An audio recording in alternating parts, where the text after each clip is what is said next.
ప్రఖ్యాతిగాంచిన యాదగిరి దివ్యక్షేత్రము బ్రహ్మోత్సవాలు మార్చి 1వ తేదీ నుంచి 11వ తేదీ వరకు ప్రారంభం కానున్నాయి. ఇందుకోసం అధికారులు పెద్ద ఎత్తున ఏర్పాట్లు చేస్తున్నారు.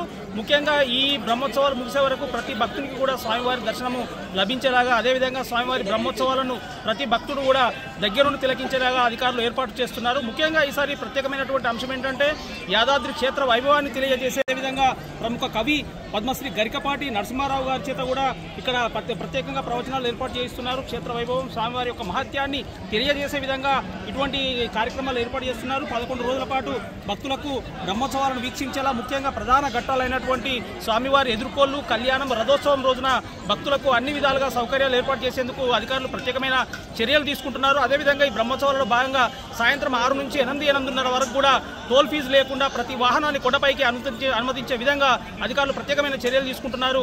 ఈ బ్రహ్మోత్సవాలను దేశంలోని అన్ని రాష్ట్రాలతో పాటు ప్రపంచవ్యాప్తంగా కూడా పెద్ద ఎత్తున ప్రచారం లభించేలా ప్రత్యేకమైన చర్యలు తీసుకుంటున్నారు. స్వామివారి యొక్క క్షేత్ర వైభవం తెలియజేసేలాగా ప్రతి భక్తుడు ఈ బ్రహ్మోత్సవాలకు అటెండ్ అయ్యే విధంగా భక్తులు ప్రత్యేకమైన శ్రద్ధ తీసుకుంటున్నారు. ఇందుకోసం ఇప్పటికే అధికారులు ఏర్పాట్లు ప్రారంభించారు. రాష్ట్రంలో ఉన్న ప్రభుత్వ పెద్దలకు కూడా ఇప్పటికే ఆహ్వానాలు అందాయి. త్వరలో బ్రహ్మోత్సవాలను అత్యంత వైభవంగా నిర్వహించేందుకు ప్రత్యేక చర్యలు తీసుకుంటున్నట్లు అధికారులు ప్రకటించారు.